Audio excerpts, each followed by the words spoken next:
Welcome in to the Wrestling Show. This is the SmackDown Rundown for May 22nd, 2018. So let's get into it. On SmackDown this week, we opened up the show with Miz doing his Miz TV. He announced to us that, Miz TV, the Miz and Mrs. show is coming up. Is going to have his USA Network premiere on, let's see here, what did he say, on July 24th. And then, of course, so the other thing that we should say about SmackDown before we get too far into it, The Miz actually had a great tweet about it this week that, The Miz joined SmackDown and then immediately gets a $1 billion deal. And so the news about SmackDown is that Fox has acquired the rights for SmackDown for, a 5-year deal totaling $1 billion. It is rumored that it's going to move to Friday nights. I expect that it will still be live. I don't know why, Fox would pay $1 billion for a show if it wasn't going to be live and bring in those live TV ratings. But yeah, let's move on with our SmackDown rundown. So the next thing that The Miz does here is he brings out the New Day because they won their match against the Bar the previous week, and one of them now gets to enter the Money in the Bank contest. And basically they come out to the ring. The Miz gets them in the ring, starts interviewing each of them and telling them each why they should be in the Money in the Bank match, and he's trying to get in between them and try to get see if he can get them underneath each other's skin and say who's gonna be in the match, and see if he can kind of get some sort of rift going on between them, because if there was some sort of rift going on between the members of New Day, I'm sure that would put them at a disadvantage going into the match, because they would have that distraction going on. But of course the New Day, they don't fall for it, they don't go for it, and they they end up saying, you know what, why don't you have a match with one of us right now? It ends up being Big E, and then Big E and Miz have a match. Xavier Woods and Kofi Kingston end up, doing some ringside commentary during the match. And I would say Xavier Woods had a good point while he was on commentary, saying that, hey, we're not going to say who's going to be in the Money in the Bank out of the three of us, because that actually puts us at an advantage over other opponents, because they don't know who to prepare for and what kind of style to prepare for, because all three of them have a different style. And, their opponents won't know which of them, if they can keep it a surprise as long as possible, then they have an advantage over their opponents of them not being able to prepare as long for that individual, whoever ends up being in the Money in the Bank between the three of them. Yeah, I liked at the end of this here too, the whole shame thing. They started throwing their pancakes at Miz, and they were going shame, shame, shame. Game of Thrones reference. I thought that was pretty good, pretty funny. And the match between the Miz and Big E itself was actually a really good match. Miz won due to a distraction because the Bar came out and attacked Kofi Kingston and Xavier Woods on the side. I thought an awesome spot here is that Kofi Kingston came running around the apron. He jumped up on the steel steps there and then launched himself. He put one foot, stepped on Cesaro's back and launched himself off of Cesaro, and then launched himself onto, doing a body cross onto Sheamus, and that was a really cool spot to see.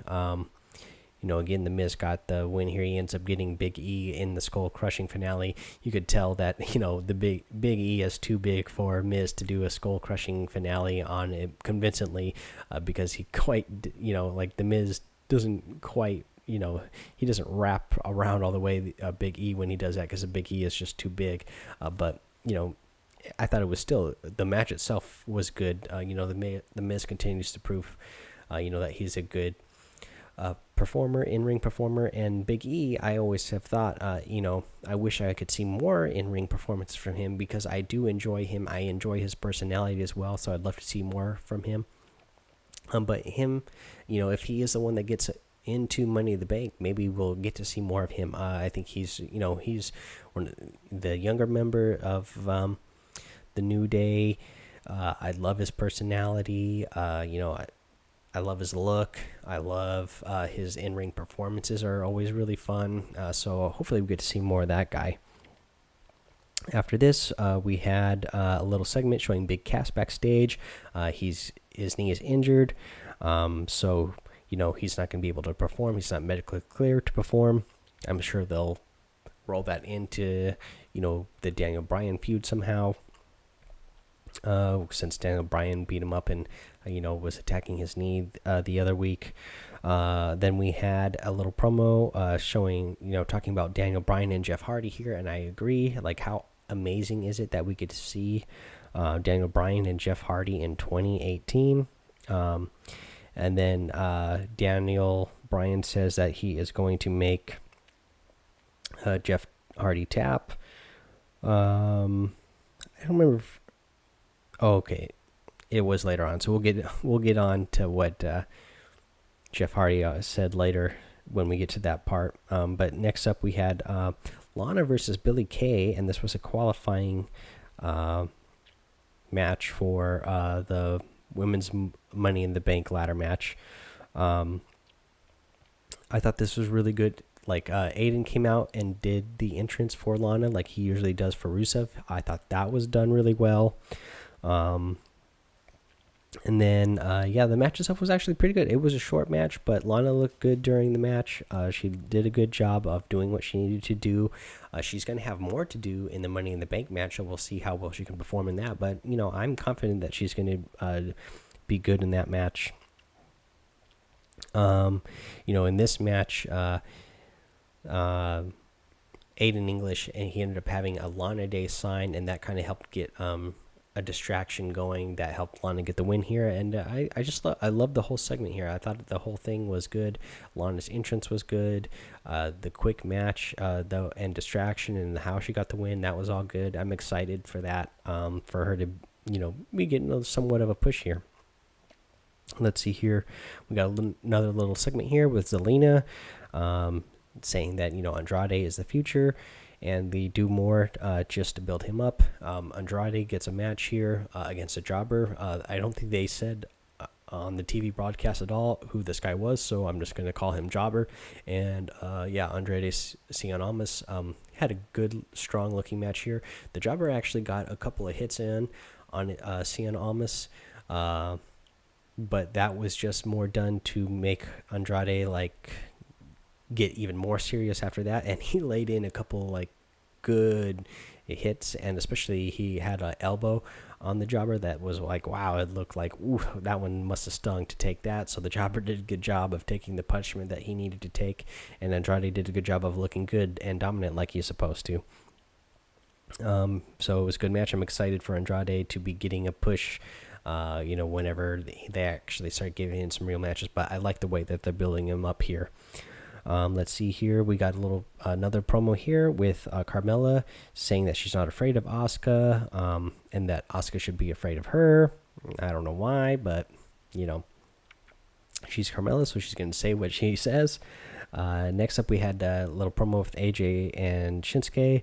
AJ is annoyed that Shinsuke won't say what this stipulation is. This is a little in-ring promo. Renee Young was there, and AJ Styles, being the hot-headed guy he is, he starts getting frustrated. AJ Styles still isn't going to say what it is. They start brawling, and by the end of this brawl, Shinsuke Nakamura hits a Kinshasa on the outside of the ring. And, he counts to 10, and then he announces, that the stipulation is a last man standing match, and that's what we're going to get at the Money in the Bank. I'm excited for that. Maybe they'll get a longer match here. Every match has gotten better than the last between AJ Styles and Shinsuke Nakamura, so I'm really excited to see what we get here. What else can I say about that? At this point, I am ready for Shinsuke Nakamura to take that belt, and because they can still keep the feud going after that. If they want to keep this feud going, Shinsuke Nakamura can win the belt, and then AJ Styles gets his rematch whenever it is that he wants to have his rematch. They could do it at the next pay-per-view as well if they want to do it that way. But I do believe that it's time for Shinsuke Nakamura to win the belt. It's perfect timing. I think the heat on him is perfect. People are loving the way he does the heel character.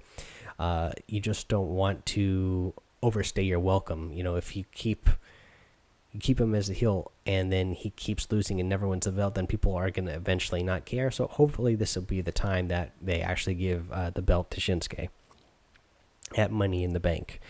Let's see here. Next up, we had a match between the Usos and Luke Gallows and Carl Anderson. Luke Gallows and Carl Anderson won here, so that's good. I think that's good. I think maybe that's going to give them a chance to go against the Bludgeon Brothers, and we've already seen the Usos do that. So now maybe the Carl Anderson and Luke Gallows will get a little bit more of a push, and they'll get something here. Now, I will say I do love the Usos. They're great workers. So they haven't gotten much recently, but I expect that they're going to be getting more. I mean, they're one of the best tag teams that we have on the roster. So hopefully we'll be seeing more from them soon as well. Next up after that, we had Naomi versus Sonya Deville. This was a qualifying match for the Money in the Bank as well. Naomi ended up getting the win here, and she's qualified for the Money in the Bank. I'm really excited about that. I love Naomi. She's a good worker. So I'm excited to see her in the Money in the Bank match. I think the men's side, obviously we've seen what we got there. That looks like that's going to be a great Money in the Bank match. But the women's match, Money in the Bank match, we're only we only got like half of the competitors so far, or maybe 5. We don't have all of them anyway. But point is, so far it's looking like a good match as well. They have a lot of good performers in there, so I'm excited to see that. Next up, this is where we had Jeff Hardy, a little promo. He comes out here. He comes out of his locker room and he's like, "Woo, man, I'm excited." You know, Daniel Bryan and Jeff Hardy in 2018, and he starts talking about, he wants to go to Money in the Bank because his synapses in his brain are firing and stuff. I thought it was funny. I mean, it's cool to see Jeff Hardy. He's still got it. I'm excited for the guy. The guy's still a good worker, and good performer. I thought it was a fun promo. I've been a big fan of Jeff Hardy ever since I was a kid. So just cool to see him on the screen and back in WWE in some big roles recently. He ends up getting a match here with Jeff Hardy and Daniel Bryan, and Daniel Bryan got the win. Samoa Joe came out here on commentary because the winner between Jeff Hardy and Daniel Bryan here gets to face Samoa Joe this upcoming week, and whoever wins that match gets to qualify for Money in the Bank. So it was a good match itself. Daniel Bryan, Jeff Hardy, I mean, 2 legends in the ring together, as they said. I think that was really fun to see. We had Samoa Joe ringside commentary. He's always good whenever he's cutting any type of promo. The guy's just awesome on the mic, awesome performer. Again, Daniel Bryan got the win here, so I'm really excited to see Samoa Joe and Daniel Bryan face off in a WWE ring next week. I think it's going to be so much fun. But yeah, so that's the end of the show. Just keep this rundown for SmackDown short. Hopefully they will keep the show short. Again, they got this new $1 billion deal with Fox. It sounds like it's going to be moving to Fridays. I'm pretty sure it's going to stay live. I don't know why they would start taping it. I don't know why Fox would want that and be paying $1 billion for it. But the other thing I also suspect is that hopefully, or I don't suspect, but something else that I hope when they make the change, hopefully it'll stay 2 hours. There's some rumors maybe it goes to 3 hours as well, but I hope they keep SmackDown 2 hours. I love the 2-hour show. I would love if they made Raw 2 hours. That would just make it a lot easier to watch, and I think they would, the show would flow a little bit more quickly.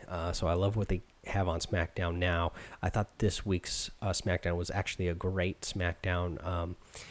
I look forward to more SmackDown shows being great, with their new $1 billion deal that they're getting, over the 5 years. That starts, I think it starts next year, but whatever it is, like, they're going to have a lot of money to make the show good. So, I'm looking forward to that. But yeah, that's the end of the rundown here. Later in the week, I'll be back with Andrea. This week for sure, I'll be back with Andrea to cut the show. The main episode where we kind of just give our thoughts on everything that happened this week. So until then, guys, bye.